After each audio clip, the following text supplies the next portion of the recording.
నేను మొట్టమొదటిసారిగా ఎమ్మెల్యే అయింది 78, నేను మంత్రి అయింది 80లో. అక్కడి నుంచి రాజకీయం చేశాను. దేశ రాజకీయాలు చూశా, రాష్ట్ర రాజకీయాలు చూశా, అన్నీ అయినాయి. రాష్ట్రంలో నేను చూసిన సమస్యలు మీరు చూస్తే నక్సలైట్ సమస్య, హిట్ అండ్ రన్.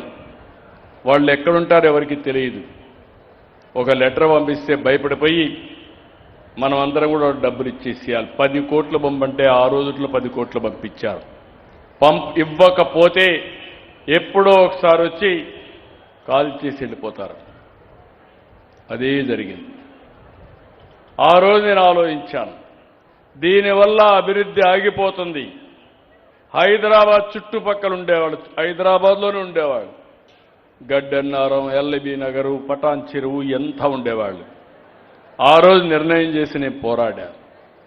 కడాన నన్ను వెంకటేశ్వర స్వామి దర్శనానికి పోతా ఉంటే, ఆ రోజు నేను బ్రహ్మోత్సవ సందర్భంగా లాంఛనాలు దేవుడికి ఇవ్వడానికి పోతా ఉంటే 23 క్లేమోర్ మైన్స్ నా మీద బ్లాస్ట్ చేశారు. సాక్షాత్తు వెంకటేశ్వర స్వామి దిగొచ్చి నాకు ప్రాణభిక్ష పెట్టాడు తప్ప ఇది నాకు మరో జన్మ. ఇంతవరకు ఇలాంటి సంఘటనలు ఎప్పుడు కూడా ఎవరు కూడా తప్పించుకోలేదు. ఒక ముఖ్యమంత్రిగా